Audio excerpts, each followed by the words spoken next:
Welcome dear all, very warm welcome from me to my YouTube channel Knowledge Share।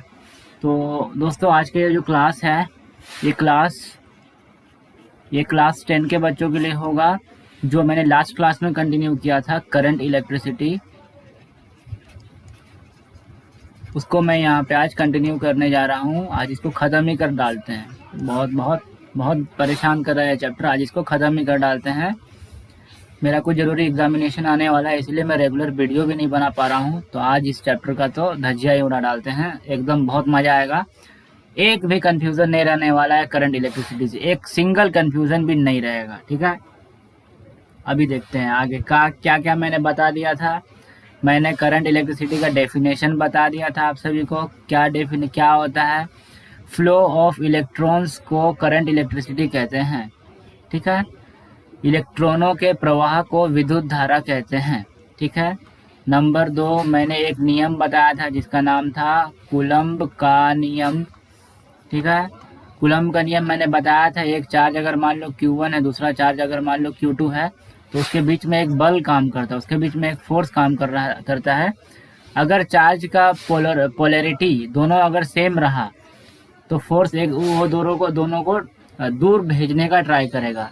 और अगर दोनों charge का जो पोलैरिटी है वो ऑपोजिट रहा, एक प्लस चार्ज रहा और एक माइनस चार्ज रहा, तो वो एक दूसरे को पास खींचेगा, ठीक है। तो ये फोर्स का जो क्वांटिटी था वो मैंने बताया था, F is proportional to Q1 Q2 by R square. R का मतलब होता है इन दोनों के बीच की दूरी। जाहिर सी बात है, दूरी जितनी ज़्यादा होगी फोर्स उतना कम होगा, फोर्स उतना कम होगा, इसीलिए इनवर्सली प्रोपोर्शनल है, इसीलिए नीचे गया है। जो भी चीज़ डायरेक्टली प्रोपोर्शनल होता है वो बाय के ऊपर होता है, जो भी चीज़ इन्वर्सली प्रोपोर्शनल होता है वो बाय के नीचे होता है। और यहाँ पे R पे स्क्वायर इसलिए लगा हुआ है क्योंकि वो जो फोर्स है दूरी के वर्ग का विलोमानुपाती है, ठीक है। Inversely proportional to the square of the distance between the two charge particles, ठीक है। अभी आगे बढ़ते हैं। ये कूलम्ब में बहुत लोगों को समझ में नहीं आता, ये कूलम्ब भाई होता क्या है। कूलम्ब जो है ना, ये आवेश की इकाई होती है, ठीक है। कूलम्ब जो होती है वह आवेश की इकाई होती है। अभी मान लो ये कंडक्टर है, इसमें से इलेक्ट्रिसिटी जा रही है मतलब इलेक्ट्रॉन्स जा रही है, ठीक है। इलेक्ट्रिसिटी जा रही है मतलब इलेक्ट्रॉन्स जा रही है। तो अगर मान लो मैं बोलता हूँ कि एक कूलम्ब आवेश गया, इसका मतलब कितना इलेक्ट्रॉन गया, कोई बता सकता है क्या। अगर मान लो यहाँ पे मैं एक प्लेट लगा देता हूँ, इससे इलेक्ट्रॉन पास कर रहा है, ये मैंने इतना मोटा दिखाया है, लेकिन ये जो है बड़ा ही पतला सा तार है, इससे इलेक्ट्रॉन पास कर रहा है। तो एक इलेक्ट्रॉन के पास चार्ज होता है 1.602 इंटू 10⁻⁻19 कूलम्ब। ये बहुत ही कम चार्ज है दोस्तों, 1.6। अच्छा, 02 को अगर मान लो नेग्लेक्ट भी कर देते हैं, 1.6 इंटू 10⁻⁻19, ये जो -19 लगा हुआ है इसका मतलब ही होता है 1.6 डिवाइडेड बाय 1 लिख के 19 गो जीरो, 1 लिख के कितना वो जीरो, 19 पीस जीरो, ठीक है। तो ये बहुत ही छोटा नंबर है। 1.6 को 1 लिख के 19 ठो जीरो से डिवाइड करना, मतलब जो भी चार्ज आएगा बहुत ही कम आएगा।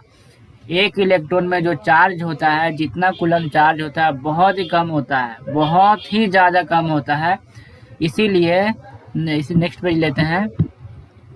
अगर 1.6 इंटू 10⁻⁻19 कूलम्ब चार्ज को प्रवाहित करवाना है, पास करवाना है, तो हमें चाहिए एक इलेक्ट्रॉन, क्योंकि एक इलेक्ट्रॉन के पास उतना चार्ज होता है।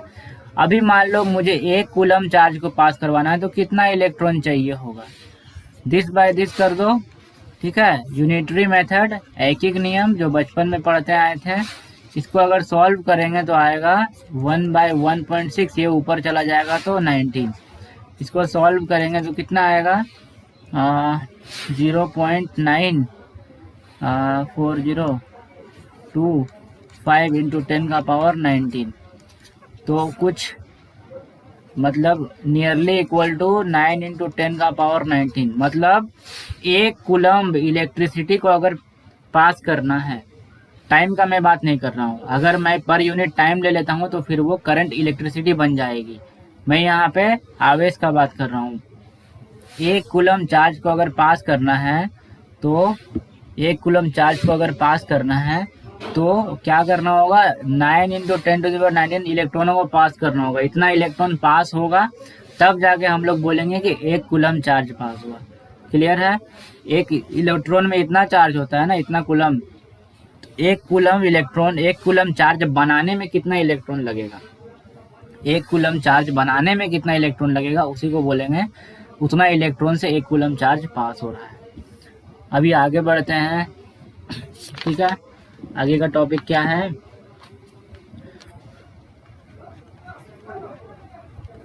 विद्युत विभव। ठीक है,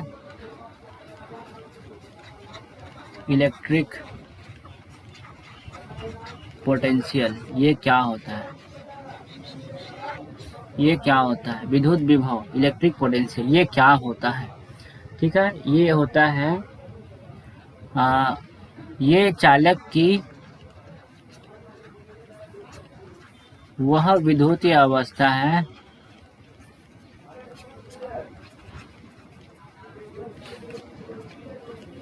जो यह निर्धारित करती है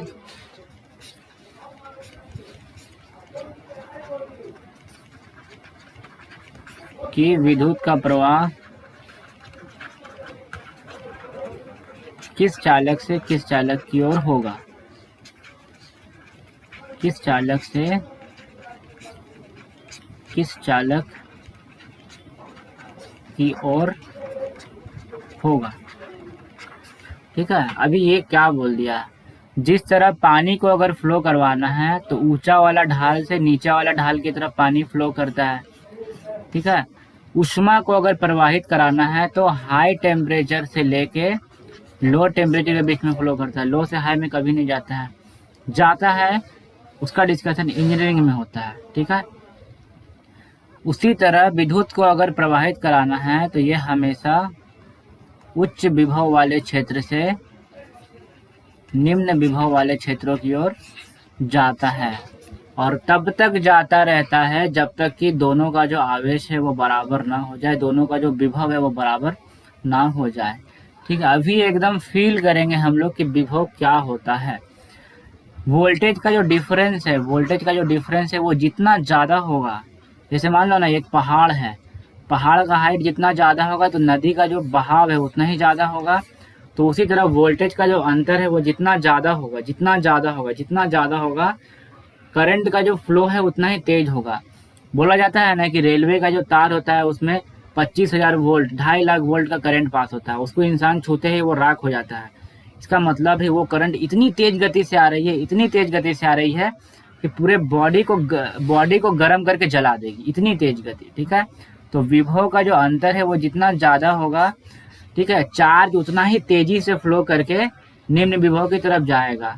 और हमारे घर में इलेक्ट्रिसिटी, बिजली आते रहती है क्योंकि इलेक्ट्रिक सप्लाई जो है वो वोल्टेज को हमेशा मेंटेन बनाए रखता है, इसीलिए इलेक्ट्रिसिटी आते रहती है।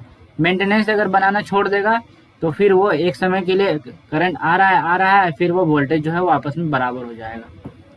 ठीक है, ये जो विद्युत विभव है यही बताता है कि इलेक्ट्रिसिटी का प्रवाह किस दिशा से किस दिशा की ओर होगा, मतलब उच्च विभव से निम्न विभव की ओर होगा। विभव अभी 2 प्रकार के होते हैं। एक नंबर जो होता है वो होता है उच्च विभव, क्या बोलते हैं उसको, उच्च विभव। और 2 नंबर जो होता है उसको हम लोग बोलते हैं निम्न विभव। उच्च विभव से निम्न विभव की ओर हमेशा इलेक्ट्रिसिटी का प्रवाह होता है। ठीक है, उच्च विभव का मतलब होता है धन आवेशित वस्तु। ठीक है, उसको बोलते हैं हम लोग धन आवेशित। और निम्न मतलब छोटा, छोटा मतलब कम, उसको हम लोग बोलते हैं ऋण आवेशित वस्तु। ठीक है, धन आवेशित, ऋण आवेशित। ठीक है, ऋण आवेशित का मतलब निम्न विभव, धन आवेशित मतलब उच्च विभव। ठीक है, तो अभी एक और सवाल पैदा होता है कि धारा का जो प्रवाह होता है वो इलेक्ट्रॉन का प्रवाह का विपरीत दिशा में क्यों होता है, ये भी एक सवाल है। ठीक है, ये सवाल का जवाब